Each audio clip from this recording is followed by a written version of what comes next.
The royals don't talk to them. The king does not talk to his own son. None of the senior royals talk to these two. They are total pariahs in the family.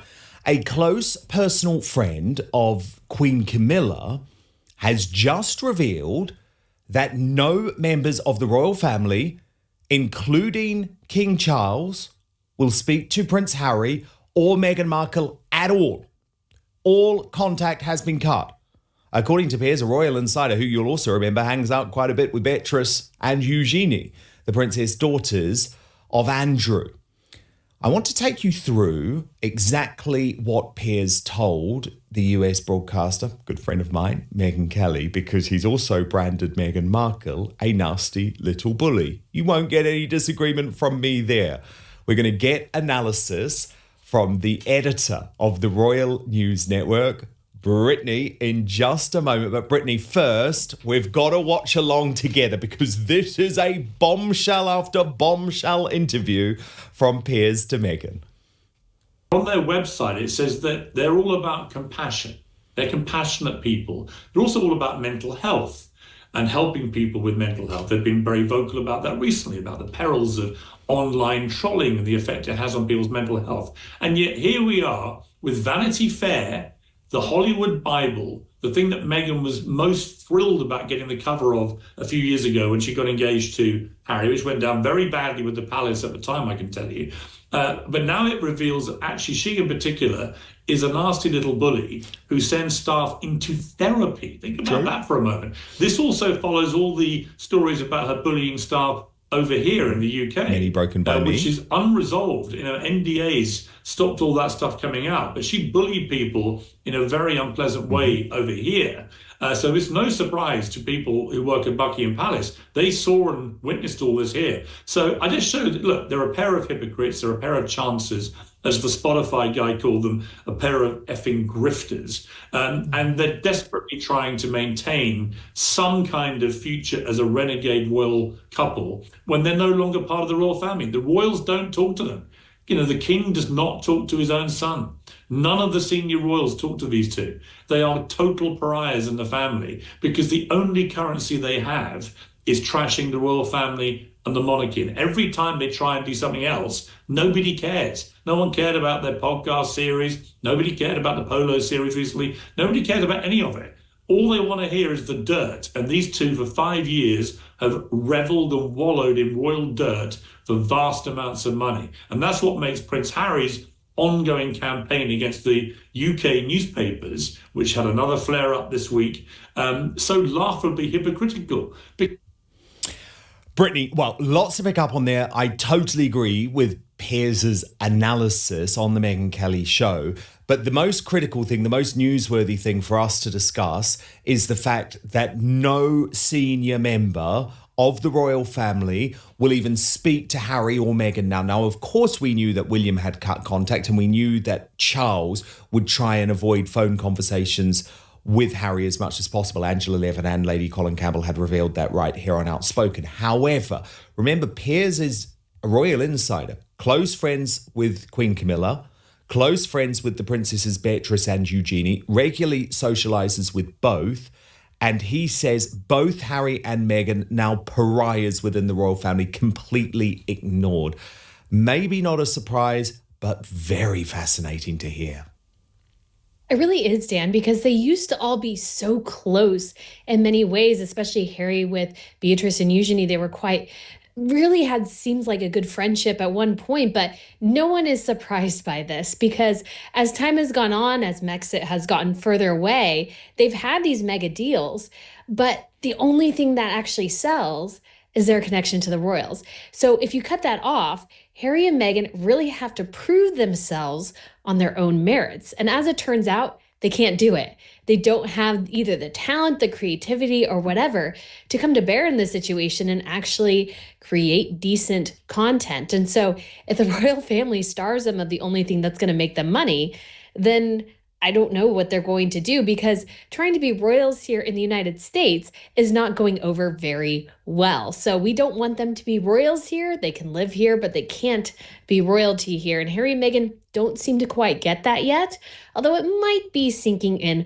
with the new administration. But this has been just an absolutely epic disaster for Harry and Meghan. And you got to think, especially Harry, he's lost his relationship with his entire family basically at this point. So, but it's all of his own doing. So he has nobody to blame in this situation but himself, and I would argue probably his wife as well. Of course, but how disgusting that at a time when he should be there for his dad, right? His dad is suffering from very serious cancer, Brittany. Again, all he does is create strife, to the fact that actually Camilla says to Charles, no, just have nothing to do with him because it's not going to be good for your health. Yeah, I mean, that is really the health at this point. Harry has had multiple opportunities, I think, to try and make inroads to recognize the failure of his ways. But what I came across, I think it was in the Vanity Fair piece, although it might have been maybe a Daily Beast piece that kind of followed that, was talking about how Harry still doesn't really get it. He doesn't understand the damage that Spare did to his relationship with his family, that Netflix did, that Mexico did, that Oprah did to his family. He still doesn't quite get it. And because of that, he can't even recognize his own faults in the situation. And of course, that has been Harry and Meghan's entire brand, is to blame everybody else when trouble follows them and not recognizing that usually about 9/10 of the time, they are the cause of their own problems and issues. It all comes back to them. And I think it's horrific given Charles's cancer, obviously Catherine going through her whole cancer treatments as well, that they really could have used Harry. They really could have used Harry in that moment. And he, of course, chose selfishness and greed, I would argue, over duty and family.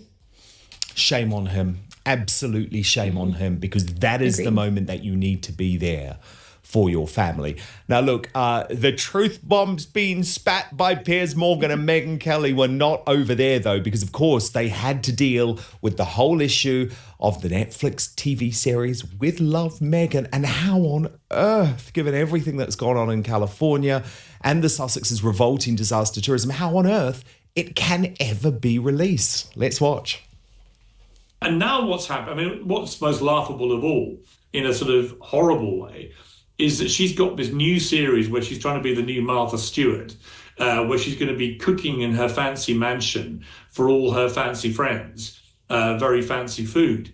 Can you imagine a less appropriate thing in California right now than this fake princess, this duchess trading off the title she got given by an institution she's tried to ruin, actually prancing about in this kitchen in a multi-million-dollar mansion with her famous friends in California, when 12 to 14,000 people have just lost their homes in the most horrendous fires that the city's ever had in Los Angeles and that the state's ever seen. It is so unbelievably inappropriate that that series could go ahead, but I bet it does.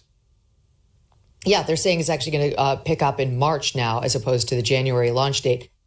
I mean, what do you think, Brittany? Can they go ahead with Love, Meghan? Because even since the announcement was made, my goodness, it has completely changed the whole environment. Oh, yeah. And I mean, the whole downhill spiral just in this month, Dan, has been insane to witness. I don't think I've ever seen two people crash and burn so hard as Harry and Meghan in just the span of less than 31 days. But I think this whole series is going to fail, not just because of obviously the premise and it being post the fires, because you can't really predict a natural disaster like that. But I think the true problem Meghan has always had is that she's not authentic. And really, in this modern environment, authenticity is what sells. And I think her prancing around in this multi-million-dollar kitchen and this multi-million-dollar house and everything, and claiming to show people that it doesn't have to be about perfection or whatever, I just don't think anybody's going to buy it, because she always seems, at least to me, I've always read her as very contrived, very much wanting to portray what she thinks is perfect in that particular moment. Usually her instincts are wrong in that scenario, but I think that's going to be a huge challenge for this series.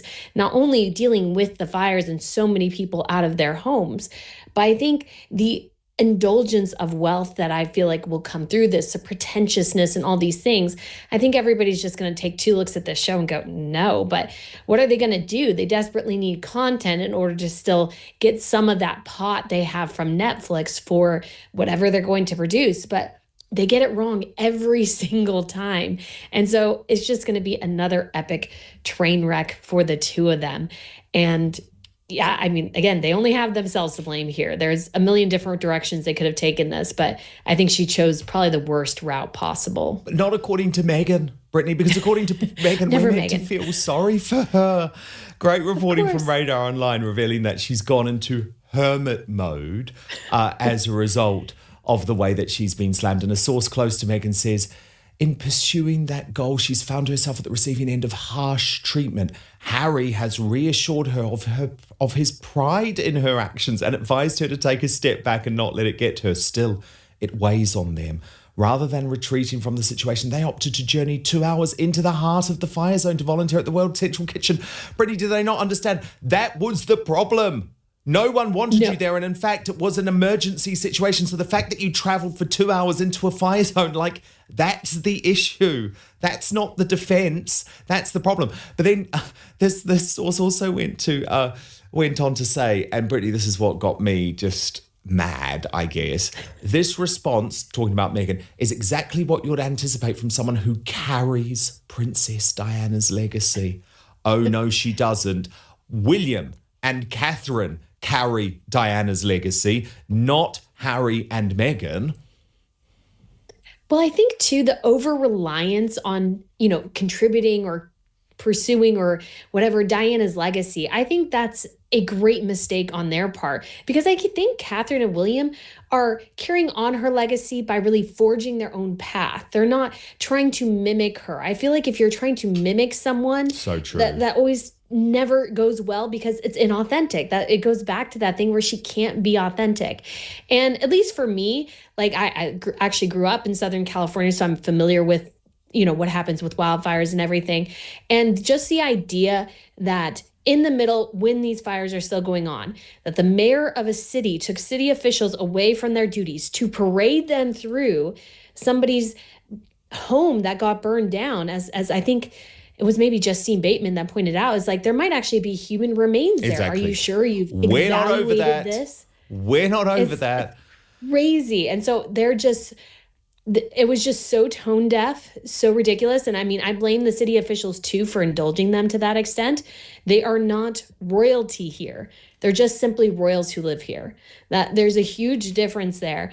And you see it compared to Donald Trump going and surveying these scenes, because he can actually go, well, I can minimize or eliminate this federal barrier to you rebuilding quickly. I can do this immediately because I'm president. What can the 2 of them do? Seriously, what can the 2 of them do? Nothing. Just annoy people and distract the authorities and the first responders. Exactly, from doing real jobs. You speak about tone, Brittany. I was very fascinated. I think it was Princess Carpuckle on X that I first saw had posted this, but someone has done, and I'm sorry I can't give credit to whoever put this together, but someone has done a really deep dive into Meghan Markle's changing voice. And it really is fascinating and worth taking a little watch of. And then let's analyze. Incredible woman. She's here with her family as well. I spent some time today with her mom and her sister. I mean, just really salt of the earth, lovely people. So to be involved with them and this organization and the Caldwells as well, it's really part of what I find a lot of strength or faith in. Just looking at my kids, I know it sounds so cheesy, but my gosh, it's the most perspective building thing. And also I think recognizing that everything is temporary, to really just enjoy what time we have here, what we're doing with that time, and at least open the door for really meaningful conversation. You're also a foodie. yes. Give me your top 2-3 restaurants that you're gonna have to hit while you're here in New York City. Well, I gotta be honest. It is. I'm going to Del Posto tonight. I saw that on your Twitter. Right. I'm going to Per Se tomorrow, so it's turning into an epic foodie trip this go-round. But normally, I just love a good slice of pizza at Ruby Rosa or a good falafel at Taim.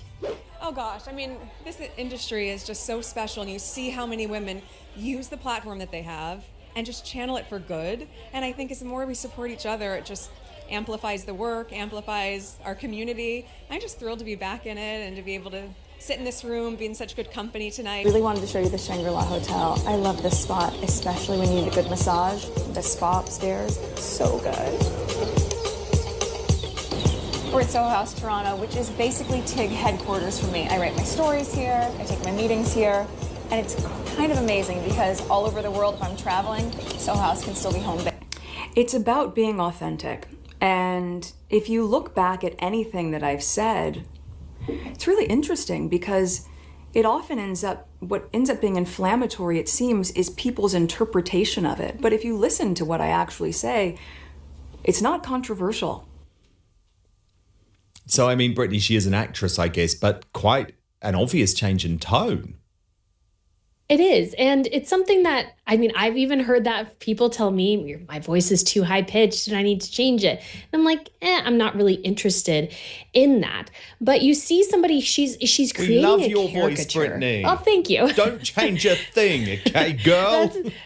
That's what I don't want to do, because I was like, then it becomes this like, what am I trying to emulate? I'm not really being me. And part of it, I think, that we've seen in this movement against mainstream media a lot of times is like, we want real voices. We want real people, and that feeling of authenticity. It's so funny that she mentions it at the end of the clip. And I was like, well, you know, you've changed your voice, you've changed things to portray a caricature or a character, not really you being you. And I think that's one of the challenges Meghan has had over the years, is that we have no clue who the real Meghan is.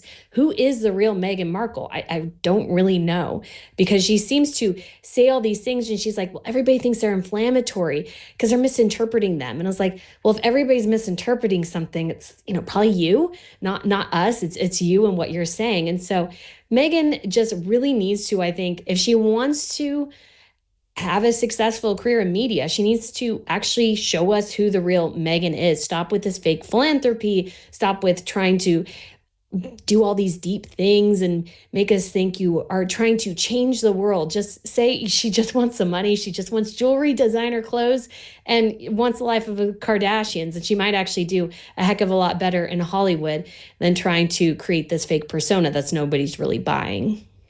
So, indeed, I totally agree with that. And it's in great contrast, of course, to Catherine, the Princess of Wales, who does none of this for fame and is out today at a very important event doing the type of work that royals should do. We can take a look at this, actually. It's an event which is going to be televised on BBC One in the UK this evening.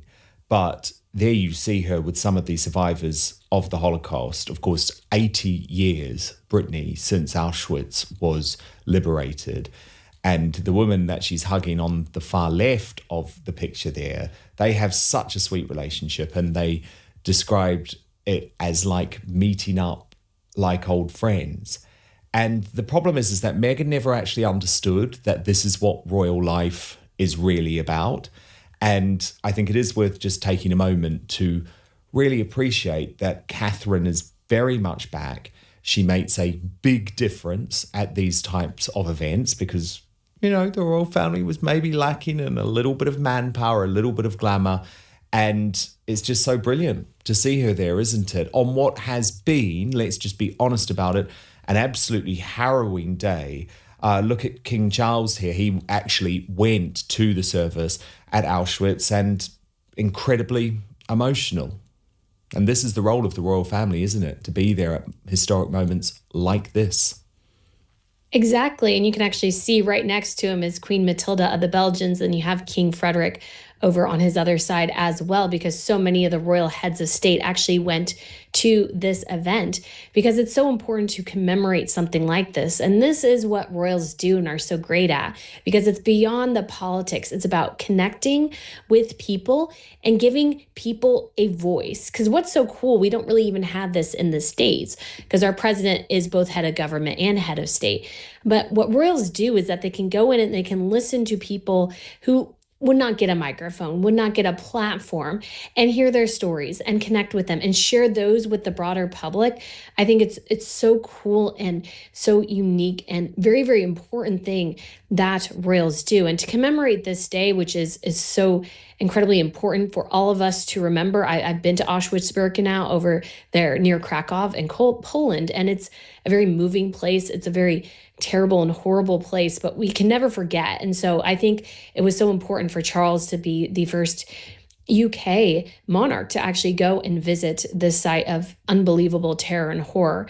And so I'm so excited that he went, and I'm so grateful to see so many royals representing their country and their people. Often some of them in particular were greatly impacted by the Holocaust. And then you have actually Denmark. I'll share something real quick. Denmark is actually a really cool case because they were able to evacuate the vast majority of other Jews to Sweden and saved pretty much all of them. So you have I think royals in that space were critical in trying to be part of that effort. So it's a great thing to see them there, and so exciting to see Charles meeting with survivors, because remembering their stories is so critical, because in the next 5 years, we don't know how many will be left. Many of them were young children at the time. So we're losing generations, and I think that's such a terrible thing. So hopefully we can continue these commemorations, and just never forget what happened during that time. Absolutely agree. I absolutely agree. Very well put, Brittany. Thank you so much for watching Dan Wootton Outspoken. Please click on my face just to the bottom left to subscribe to this brand new independent news source, and turn on the notification bell so you'll be alerted to our brand new live shows, uncancelled interviews, and special royal episodes. Outspoken is also now available as a podcast, so you can listen to the show every weekday on the go, wherever you are. The latest controversy erupted after Piers Morgan discussed the ongoing tensions between King Charles and the Sussexes. His comments quickly generated headlines. Social media exploded. Royal commentators weighed in. And before long, the story had become one of the most talked about topics among royal watchers. Morgan has been one of Meghan Markle's most vocal critics for years. Because of that history, his comments immediately attracted attention from both supporters and critics of the Sussexes. To understand why these claims matter, we need to look at the bigger picture. The relationship between Harry and the royal family has faced repeated challenges over the last several years. The decision to step away from royal duties, the Oprah interview, the Netflix documentary, Harry's memoir, public criticism directed at the monarchy. Each chapter added fresh tension to an already complicated family situation. And with every new development, speculation about reconciliation became increasingly difficult. King Charles occupies a unique position in this story. He's both a father and a monarch. As a father, there are emotional considerations. As king, there are institutional responsibilities. Royal experts frequently point out that those two roles don't always align. Every decision involving Harry and Meghan is viewed through both perspectives. And that's what makes this story so fascinating. It's about family. But it's also about the future of the monarchy. Supporters of the Sussexes have pushed back against claims that reconciliation is impossible. They argue that nobody outside the family truly knows what conversations are taking place behind closed doors. They also point out that media reports often rely on anonymous sources and speculation. For supporters, stories suggesting complete communication breakdowns may not reflect reality. They believe there is always the possibility that private efforts toward healing are happening away from public view. Critics see things very differently.